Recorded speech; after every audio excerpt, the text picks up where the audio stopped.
Hi friends, எல்லோருக்கும் வணக்கம். எல்லோரும் எப்படி இருக்கீங்க? நல்லா இருக்கீங்களா? இன்றைக்கி அந்த கதையோட அடுத்த பகுதி தான் பார்க்க போகிறோம். அதுக்கு முன்னாடி நீங்கள் செய்ய வேண்டிய விஷயம் என்ன அப்படின்னு கேட்டிங்கன்னா, மறக்காமல் நம்ம சேனலை சப்ஸ்கிரைப் பண்ணிக்கோங்க. கீழே இருக்க பெல் பட்டனையும் கிளிக் பண்ணுங்கள். அப்போ தான் நான் போடுற வீடியோஸ் எல்லாமே உடனுக்குடனே உங்களுக்கு நோட்டிஃபிகேஷனில் வரும். ஸோ மறக்காமல் சேனலை சப்ஸ்கிரைப் பண்ணிவிட்டு வீடியோ பாருங்கள் ஃப்ரெண்ட்ஸ். வாங்க நம்ம கதைக்குள்ளே போகலாம்.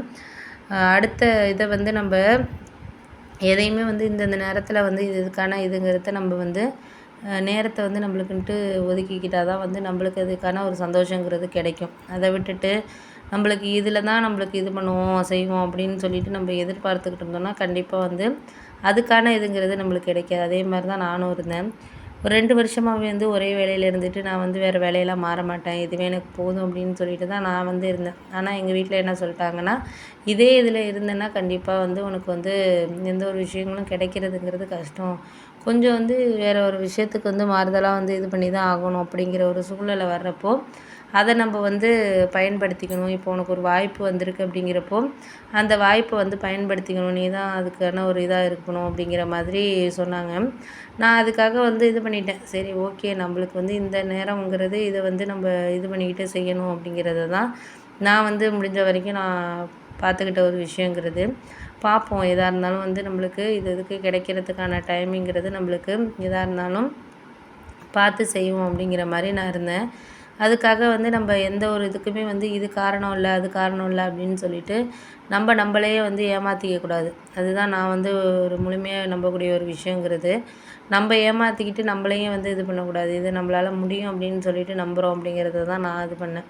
அதுக்கப்புறம் எங்கள் வீட்டில் சொன்னதும் ஓரளவு கரெக்டாக தான் இருந்துச்சு. ஏன்னா இந்த வேலையிலே இருந்தேன்னா ஒன்றுமே அந்தளவுக்கு முன்னேற முடியாதுப்பா, கொஞ்சம் வேறு ஏதாச்சும் வேலை மாற்றி இது பண்ணால் தான் கொஞ்சம் சம்பளம் அதிகமாக வரும், ஓரளவு நம்மளும் முன்னேற முடியும், பண்ண முடியும், செய்ய முடியும் அப்படின்னு சொல்லிட்டு எங்கள் வீட்டில் அட்வைஸ் பண்ணதை கேட்டுட்டு தான் நான் சரி, ஓகே, நம்மளுக்கு அட்வைஸ் பண்ணுறாங்க அப்படிங்கிறத நம்ம புரிஞ்சுக்கிட்டு நம்ம இது பண்ணணும் அப்படிங்கிறத நான் இது பண்ணேன்.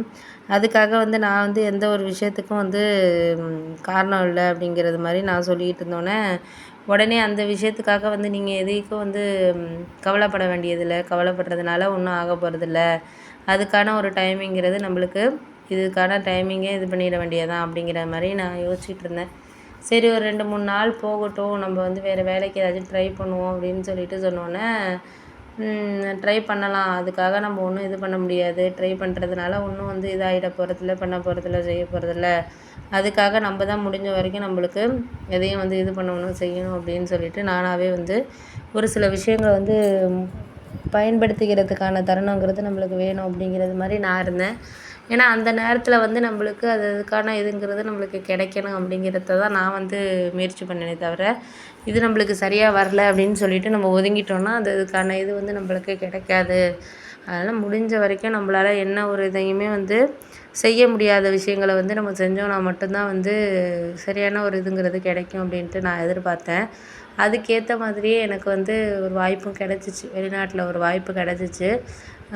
விசா வந்துடுச்சு அப்படின்னு சொல்லிட்டு சொன்னாங்க. கண்டிப்பாக ஆள் எடுக்கிறாங்க அப்படின்னு சொல்லிட்டு நான் அப்ளை பண்ணி வச்சுருந்தேன். ஏன்னா என் ஃப்ரெண்டு ஒருத்தன் வேலை பார்த்துட்டு இருந்தான், அவனுக்கு அப்ளை பண்ணி வச்சுருந்தேன். 10 நாளுக்குள்ளேயே எனக்கு விசா வந்துருச்சு.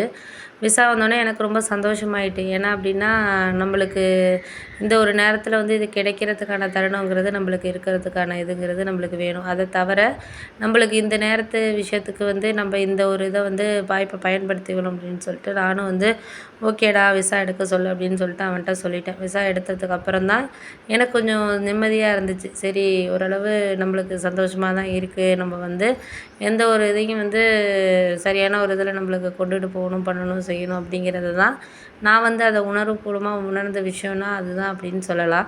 அதுக்காக நம்ம காம்ப்ளிமெண்ட் பண்ணிக்கிட்டு ஒரு சில விஷயங்களை அணுகிற விஷயங்கள் தான் நம்மளுக்கு வாழ்க்கையில் நம்மளுக்கு ஒரு முன்னேற்பாடாக இருக்கக்கூடிய விஷயங்கள் அப்படின்னு சொல்லலாம்.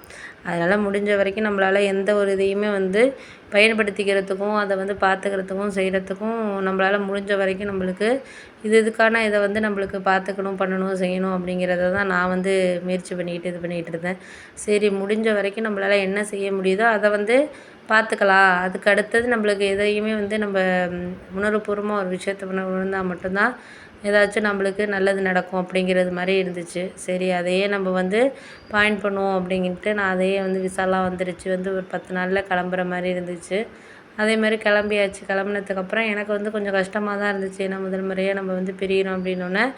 இப்போ இருந்துட்டோம் 2, 3 வருஷமா வீட்ல இருந்துட்டோம். இருந்தாலும் வந்து புதுசா நம்ம ஒரு இடத்துக்கு போகிறோம் அப்படிங்கிறது நம்மளுக்கு கொஞ்சம் புது அனுபவமா தான் இருந்துச்சு அப்படின்ட்டு சொல்லலாம்.